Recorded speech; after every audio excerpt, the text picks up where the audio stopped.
Right, good evening, ESL fans. This is Abay Shooter.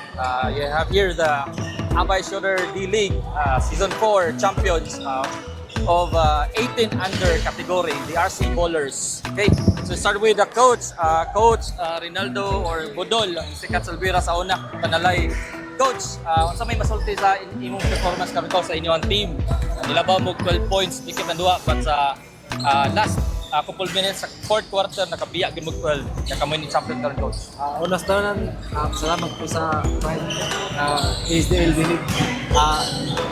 Nagkuha nag-adjust lang sa mo rotation. Nag-step up na mo ang third to fourth. Kuha na mo ang one. So, kuha na mo ang kadaugan champion. Salamat kayo sa Ginoo.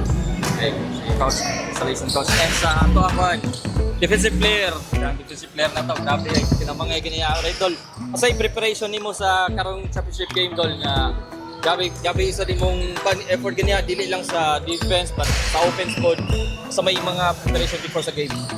Dol kanang natugrag sayo tas sige training, jogging para mataas ang hangin para paspas mo balik nya footwork dol importante gyud kayo kay para di ka mabiyaan sa imong gidipinsahan nya para dol.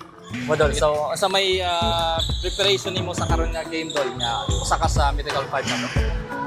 Nag-focus lang sa training o sa matuog sa'yo. Okay, sige dol, thank you.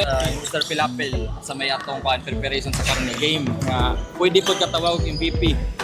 Katoy mo performance kaniha.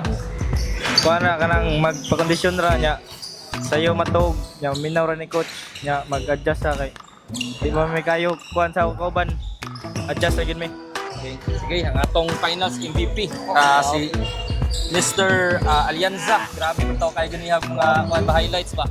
So ikuan mo dol masulti sa imong performance karon dol nga imo gyud gipakita nga ikaw gyud ang MVP karon in champion pud mo sa inyong team RC Bowlers.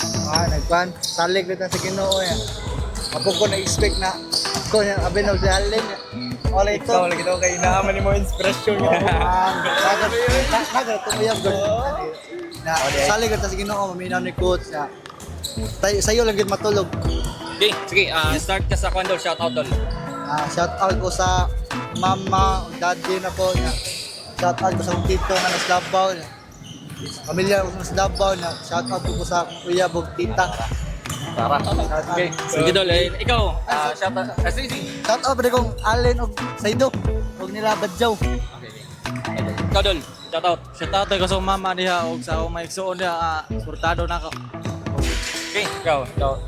Shout out kay una salamat ko sa Ginoo nga isipti na player niya gipa-champion mi niya. Shout out ko sa akong mama ug papa nga niuban ako niya sa ko ate. Nya ni Banban ni Kuya Berhel niya natindat niya ni coach niya padua mi niya ni kuan ni Paing og ni Saidog ni Jumong. Mao ra. Okay, si atong defensive player, shout out ko kay Shoutout sa akong mama na nasa balay tanawag live nya shoutout sa ko sa akong mga pamilya na sa Caridad o tito nya pasalamat sa ko sa Ginoo nga ihatag niyang kadaugan 50 ra sa dang tanan nya salamat sa akong coach nga ipadua ko dre atong hey, coach, shout out coach. Shout out po sa mga young bowlers karon ha. Ngalan ka mo training disiplina sa galingon, the best disiplina human dili magtapon palayo ng mga kuan diha sa inyong mga di maayo so para makuha ninyo ang inyong masyain ang inyong magka-player. Shout out ko sa akong pamilya and support tanaw ug sa uban pa nga tanaw sa live niya. Thank you kayo. Okay, coach, again, congratulations. Your ESDL Season 4 champions, RC Bowlers. Thank you. Thank you kayo. Relax, relax.